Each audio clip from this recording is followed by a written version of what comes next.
Bom, e na próxima semana, com próxima quarta-feira, melhor dizendo, dia 27 de maio, é considerado o Dia Mundial de Esclerose Múltipla. O evento está sendo preparado pela Associação dos Portadores de Esclerose Múltipla de Santa Maria e região para lembrar essa data, mas a mobilização já começou hoje mesmo e eu vou conversar agora com a Márcia Denardim, já está ao vivo aqui, ela é assessora de comunicação da Apensmar e vai comentar, falar um pouco mais do trabalho que eles realizam na Apensmar e também desse Dia Mundial de Esclerose Múltipla. Tudo bem, Márcia? Bem-vinda. Tudo bem, bom dia. Acho que já boa tarde, né? Obrigada por estar aqui nesse espaço e já dizendo que estamos fazendo aquilo que a campanha desse ano, do Dia Mundial, traz como mote, né, da campanha, como tema da campanha, que é o acesso. Então, estamos aqui trazendo o acesso à informação. Pois isso é bastante importante. Nas redes sociais, desde ontem, nós estamos acompanhando já. O que vocês pretendem realizar para esse dia 27 de maio, Dia Mundial de Esclerose Múltipla? Nós começamos já no início de maio, porque a gente sempre entende que quanto mais informação tu puder passar para as pessoas, né, a conscientização é maior e principalmente o tratamento vem mais cedo e a recuperação é muito maior. Então, no início de maio, nós tivemos o Janui Convidados, no dia 5, que foi a primeira ação, que é o acesso ao lazer, o acesso a coisas boas, né, que o paciente de doença crônica também precisa, né, não é só aquela coisa de tristeza da doença, do tratamento, então o acesso a coisas boas, né, a coisas alegres é importante. E depois o próximo passo seria o acesso às informações que estamos colocando nas redes sociais, tanto no nosso blog quanto no Facebook, né, informando sobre várias coisas que o paciente precisa saber em relação à própria doença, à importância da família, ao número de pessoas no país. Um percentual de 88% dos brasileiros não conhecem esclerose múltipla e é uma doença que tem 3,5 milhões de pacientes no mundo e aqui no Brasil quase 40 milhões de pessoas. Acho que eu errei o número. 40 mil pessoas. 40 mil pessoas e 3,5 milhões no mundo. Então é muita gente e pouca informação. E a associação vem fazendo esse trabalho aí de informação há bastante tempo. Com a sede agora a gente tem uma condição melhor porque tem um espaço para oferecer para o paciente ir e receber todas essas informações e atendimentos, porque a gente faz um trabalho assistencial também dentro da sede e vai culminar com esse dia 27, que na verdade não é um dia, né, de dia 27. Esse dia ele vai variar de acordo com o dia do mês, porque é sempre a última quarta-feira do mês de maio. Né? Esse ano, então, é o dia 27, em parceria com o SESC, que é um parceiraço aí nosso, né, que vai dar toda a estrutura desse evento, que vai ser um micro palestras, né, com os vários tipos de acesso. Nós vamos ter um consultor jurídico, que vai falar sobre o acesso aos direitos dos pacientes, a parte legal, né, do tratamento e de todo o resto. Nós vamos ter também assistente social do INSS, que vai falar sobre o acesso aos benefícios que os pacientes têm, muitas vezes não têm conhecimento. A gente vai ter também uma chefe, que é uma paciente que trabalha com alimentação. Então ela vai trazer informações sobre qual é a melhor possibilidade de alimentação saudável para o paciente de esclerose múltipla, o que pode ajudar, né, a melhorar a sua alimentação. Nós vamos ter também acesso a terapias alternativas, que não é deixar de tomar a medicação, mas é um aliado, né, ao tratamento medicamentoso. A gente vai ter também palestra que vai falar sobre um depoimento, que é o acesso à educação, à vida, na verdade, né? Porque a gente vai ter a fala de um paciente que a esclerose múltipla, só abrir um parêntese, é uma doença de jovem. E a gente acaba envelhecendo, como todo mundo, então fica esse estigma aí de que a doença é de idoso. Não é uma doença de jovem.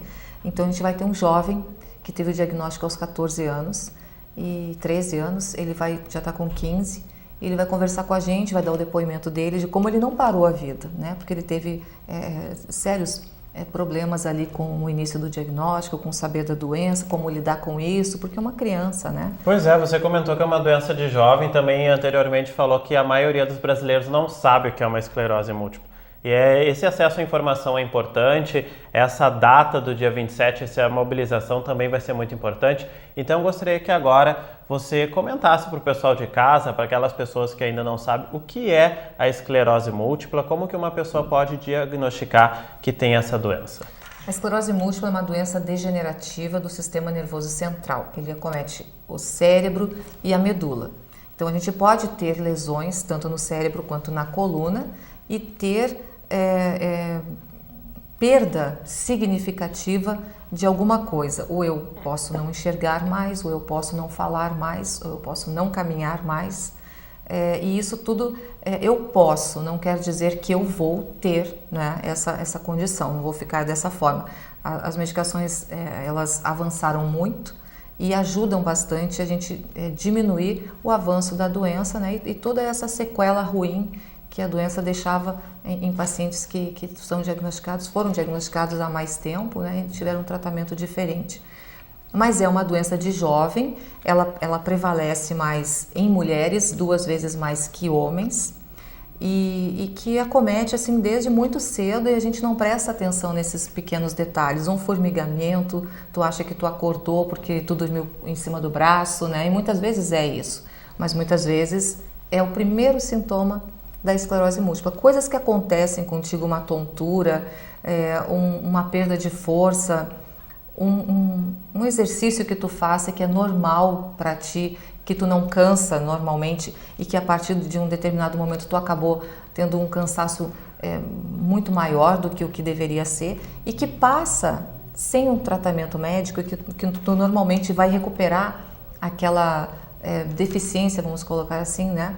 Sem tratamento médico, isso é preocupante. Isso é uma possibilidade de ser um sintoma da esclerose múltipla. Tu ter uma paralisação do lado do rosto que de repente tu acha que é um AVC e é muito confundido, não é. Ou pode não ser, não é que não seja isso o médico que vai dizer. Então essas pequenas coisas que a gente faz normalmente que nem percebe que faz, tu vai tomar banho, vai te alimentar e acaba tendo cansaço para fazer isso, vai pegar um copo d'água de alguém ou vai até mesmo apertar a mão de uma pessoa que gaúcho tem aperto de mão firme, né? E aí isso te machuca, tu tem uma sensibilidade maior, formigamento na ponta dos dedos. Isso é preocupante, a gente tem que buscar um médico para ouvir pelo menos que não é nada, né? Que foi só uma preocupação, mas que aquilo ali não é nada, do que tu não procurar o médico e daqui a pouco tu receber um diagnóstico de esclerose já com uma lesão que não tem como voltar a recuperar, né? Essa lesão depois dela ter feito uma cicatriz ali no cérebro ou na medula. É um pouco difícil de recuperar. É verdade, eu perguntei para a Márcia porque, como vocês perceberam, são pequenas coisas que a gente faz no dia a dia que às vezes acabam passando despercebidas e aí o pessoal vai deixando e quando vê o diagnóstico já está avançado e fica até mais complicado de fazer o tratamento, né, Márcia? Fica mais complicado porque se tu ataca, né, a doença que ela é autoimune, uma doença que te ataca, então o teu sistema nervoso, o teu sistema autoimune, ele tem que te defender. O teu te defende. Tu tem um início de gripe, ele vai lá com os soldadinhos dele e consegue amenizar aquela situação e tu tem uma gripe abrandada. No nosso caso, eles se unem aos soldadinhos da gripe e nos atacam, né? Então é um sistema completamente ao contrário do que deveria ser. E a gente acaba tendo uma dificuldade maior. Então, para o tratamento também, quanto mais cedo o diagnóstico, mais cedo o tratamento e melhor a condição do prognóstico da doença, né? Eu, Rodrigo, gosto muito de falar, às vezes as pessoas têm vergonha de dizer pelo que já passou, né?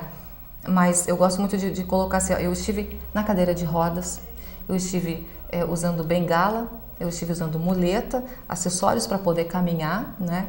Fiquei sem conseguir engolir para comer as coisas líquidas ou tipo arroz, tudo que é soltinho, não tinha como eu engolir isso. Então tinha que ser triturado, a água engrossada com aquele mesmo emulsificante que a gente coloca no sorvete, né?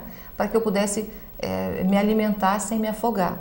Então já passei por tudo isso e hoje eu estou aqui conversando contigo tranquilamente, sem nenhum problema de fala, estou conseguindo caminhar.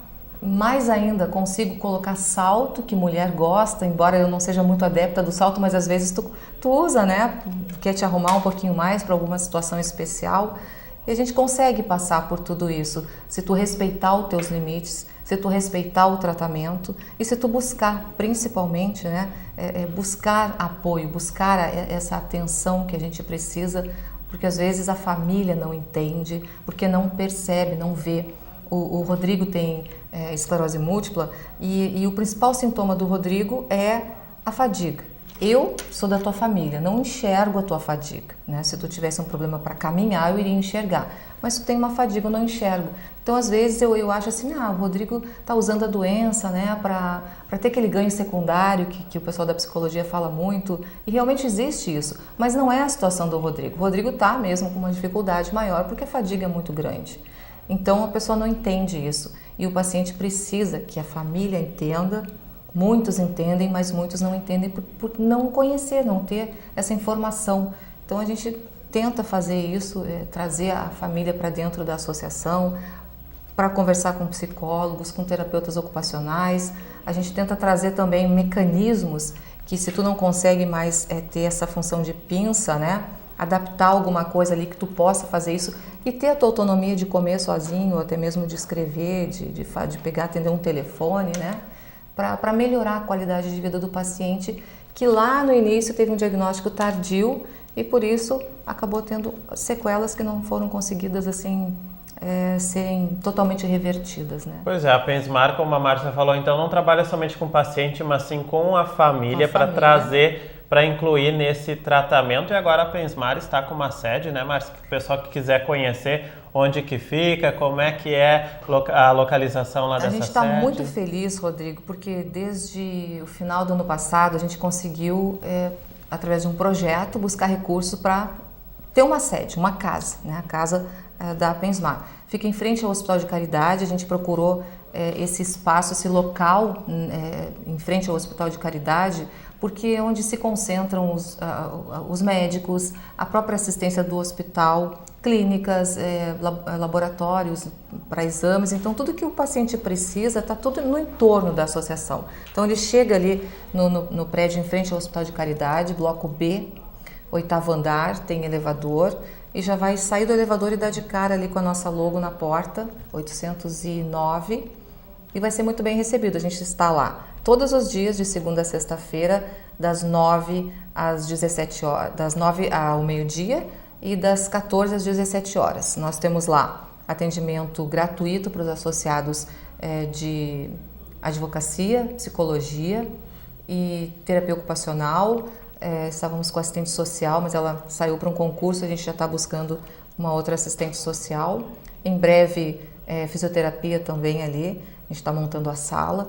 E grupos, né, que é onde a gente consegue reunir os familiares, os filhos, porque muitos pacientes têm filhos, e os próprios pacientes para essas conversas, para essas reuniões que a terapia ocupacional faz e inclui tanto o paciente quanto o seu familiar dentro de uma mesma situação, que é a melhoria da qualidade de vida tanto do paciente quanto do familiar. Porque quando adoece o paciente de esclerose múltipla, ele não adoece sozinho, a família inteira acaba sendo atingida de alguma forma. Com certeza. Márcia, muito obrigado por ter esclarecido, trazer essas informações para o pessoal de casa, e já fica aí o convite então para o pessoal a partir de hoje se mobilizar, conversar com o pessoal em casa também, e no próxima quarta-feira, então, o Dia Mundial de Esclerose Múltipla, um trabalho que a Pensmar realiza também muito bonito aqui em Santa Maria. Então, a gente espera todo mundo lá no SESC, né, que é na Avenida Itaimbé, número 66, a partir das 14h30, porque 15 horas a gente começa essas micropalestras, esse bate-papo.